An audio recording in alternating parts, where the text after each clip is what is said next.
Assalamualaikum warahmatullahi wabarakatuh. Perkenalkan, nama saya Silvia Ramawati dari kelompok 15 ingin mempresentasikan materi tentang perencanaan kapasitas dari pertemuan 17.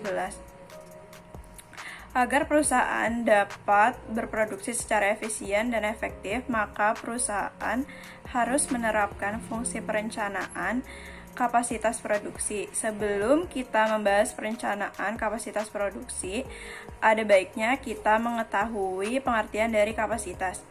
Ada beberapa pengertian kapasitas menurut para ahli, diantaranya sebagai berikut. Yang pertama, menurut Freddy Rangkuti 2005. Kapasitas adalah tingkat kemampuan berproduksi secara optimum dari sebuah fasilitas, biasanya dinyatakan sebagai jumlah output pada suatu periode waktu tertentu. Manajer operasional memperhatikan kapasitas karena, pertama, mereka ingin mencukupi kapasitas untuk memperhatikan kapasitas permintaan konsumen. Yang kedua, kapasitas mempengaruhi efisiensi biaya operasi. Yang ketiga, kapasitas sangat bermanfaat mengetahui perencanaan output, biaya pemeliharaan kapasitas, dan sangat menentukan dalam menganalisis kebutuhan investasi.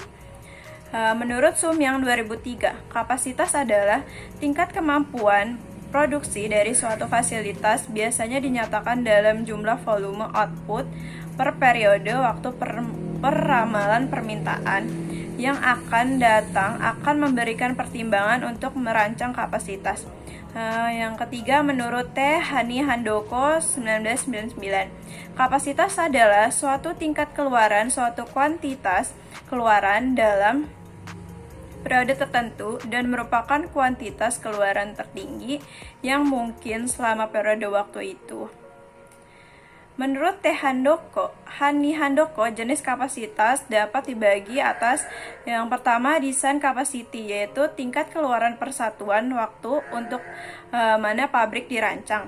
Yang kedua, rate capacity, yaitu tingkat keluaran persatuan waktu yang menunjukkan fasilitas secara teoritik mempunyai kemampuan memproduksinya. Yang ketiga, standar capacity, yaitu tingkat keluaran persatuan waktu yang ditetapkan sebagai sasaran pengoperasian bagi manajemen, supervisi, dan para operator mesin, dapat digunakan sebagai dasar bagi penyusun anggaran. Yang keempat, ada actual operation capacity, yaitu tingkat keluaran rata-rata persatuan waktu selama periode-periode waktu yang telah lewat.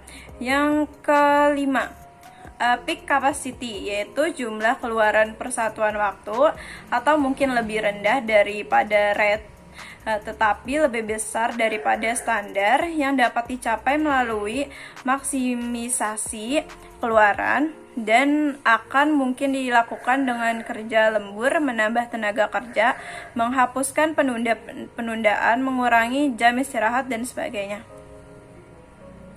Tujuan dari perencanaan adalah untuk mengusahakan agar fasilitas pabrik yang terdiri dari mesin, tenaga kerja, dan bahan-bahan dapat digunakan secara efisien dan mengusahakan agar kegiatan perusahaan tetap terpelihara sehingga memungkinkan pabrik untuk menyerahkan produk tepat waktu. Perencanaan kapasitas berdasarkan pendapat T. Hani Handoko 1999 adalah kegiatan penentu dan pembaharuan kebutuhan kapasitas. Perencanaan kapasitas berdasarkan pendapat Lalu Samyang 2003 adalah tahapan pertama yang harus dilakukan sebelum perusahaan memutuskan suatu produk baru atau perubahan jumlah volume produk besar kapasitas, menentukan rencana sebuah fasilitas baru atau perluasan fasilitas. Perencanaan kapasitas berdasarkan pendapat Freddy Rangkuti 2005, perencanaan kapasitas produksi adalah langkah pertama ketika sebuah organisasi memutuskan untuk memproduksi lebih banyak atau ingin membuat sebuah produk baru. Apabila ingin meningkatkan jumlah produksi yang sudah ada, organisasi ini perlu mengevaluasi kapasitas yang ada sebelumnya. Jadi, perencanaan kapasitas adalah langkah awal yang dilakukan perusahaan untuk menentukan jumlah produk yang akan dihasilkan perusahaan. Berdasarkan pendapat Freddy Rangkuti 2005, ada tahap-tahap kegiatan dalam penyusunan perencanaan kapasitas meliputi kegiatan berikut. Yang pertama, mengevaluasi kapasitas yang ada. Yang kedua, memprediksi kebutuhan kapasitas yang akan datang. Yang ketiga, mengidentifikasikan alternatif terbaik untuk mengubah kapasitas. Yang keempat, menilai aspek keuangan, ekonomi, dan teknologi alternatif. Yang kelima, memilih alternatif kapasitas yang paling sesuai untuk mencapai misi strategik.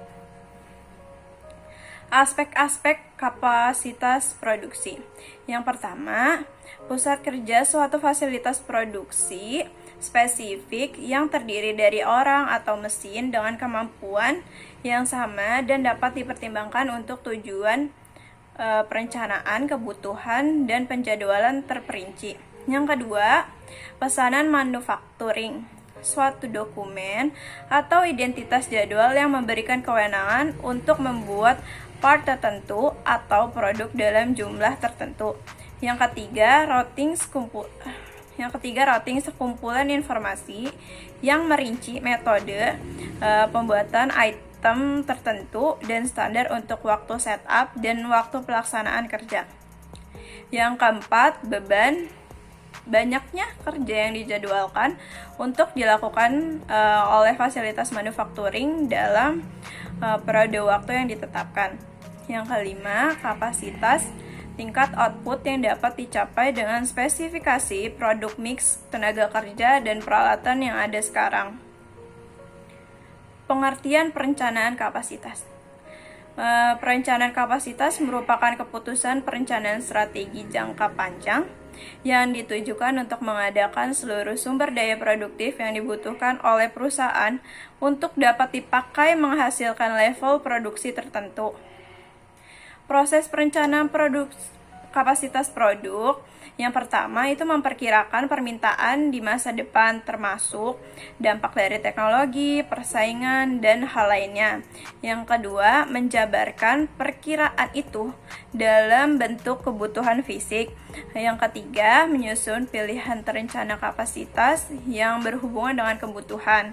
Yang keempat, menganalisis pengaruh ekonomi pada pilihan rencana. Yang kelima, memutuskan rencana pelaksanaan. Dua macam perencanaan, ada jangka pendek sama jangka panjang. Jangka pendek merupakan perencanaan kapasitas yang digunakan untuk menangani secara ekonomis hal-hal yang sifatnya mendadak di masa yang akan datang. Misalnya, untuk memenuhi permintaan yang bersifat mendadak atau seketika dalam jangka waktu pendek. Yang kedua, jangka panjang. Perencanaan kapasitas jangka panjang merupakan strategi operasi dalam menghadapi segala kemungkinan yang akan terjadi dan sudah dapat diperkirakan sebelumnya.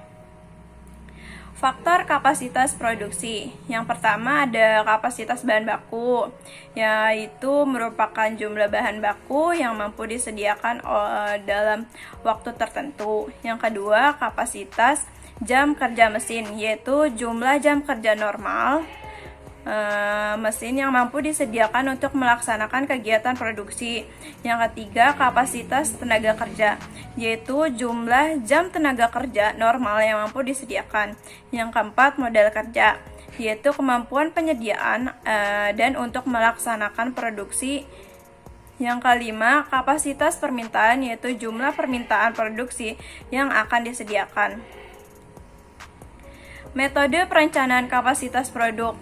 Yang pertama ada metode break-even point, dapat digunakan untuk menentukan kapasitas produksi optimum. BEP dapat diartikan suatu keadaan di mana total pendapatan besarnya sama dengan total biaya atau TR sama dengan TC.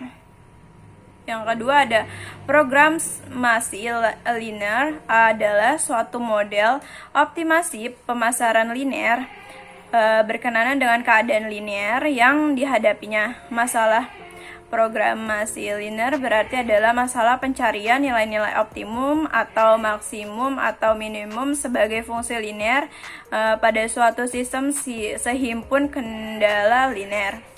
Secara lebih terperinci, pembedaan perencanaan kapasitas atas dasar lama waktu dapat diuraikan sebagai berikut. Yang pertama, perencanaan kapasitas jangka panjang atau long range yang lebih dari 1 tahun, di mana sumber daya produktif memakan waktu yang lama untuk memperoleh atau menyelesaikan seperti bangunan, peralatan, atau fasilitas. Perencanaan kapasitas jangka panjang memerlukan partisipasi dan persetujuan dari manajemen puncak. Yang kedua, perencanaan kapasitas jangka menengah yang dalam rencananya dalam bulanan atau kuartalan untuk 6 sampai 18 bulan yang akan datang. Dalam hal ini, kapasitas dapat bervariasi karena alternatif seperti penarikan tenaga kerja, pemutusan kerja, peralatan baru, subcontracting, dan pembelian peralatan bukan utama. Yang ketiga, perencanaan kapasitas jangka pendek yang kurang dari 1 tahun ini dikaitkan pada proses penjadwalan harian atau mingguan dan menyangkut pembuatan penyesuaian untuk menghapuskan varian antara keluaran yang direncanakan atau keluaran yang nyata. Keputusan perencanaan mencakupi alternatif seperti kerja lembur, pemindahan personalia, penggantian routing produksi. Kapasitas desain merupakan tingkat output yang diharapkan dapat dicapai secara konsep.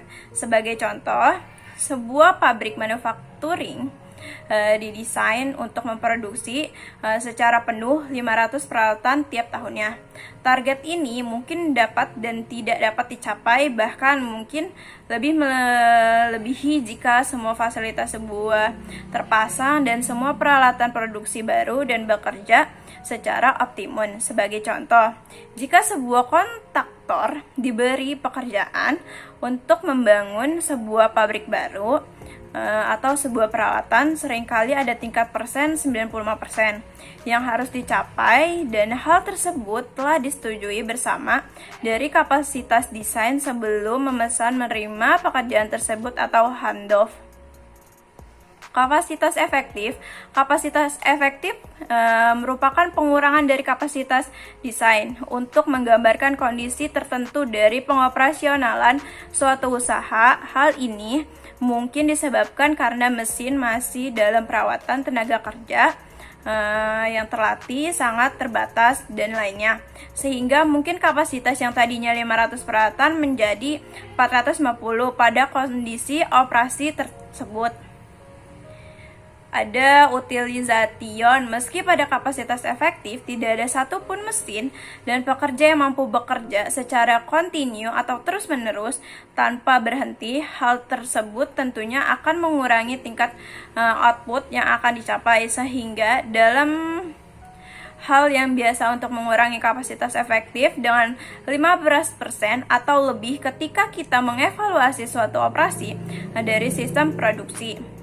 Terus juga ada yield atau hasil. Ukuran ini biasanya digunakan untuk menunjukkan jumlah produk berkualitas bagus yang muncul dari proses produksi dibandingkan dengan jumlah produk yang masuk ke dalam proses produksi. Sebagai contoh, beberapa produk mikroelektronik sangat sensitif terhadap cacat, walaupun cacat tersebut sangat kecil, sehingga yield dari proses tersebut panjang akan sangat rendah, misalnya 40%.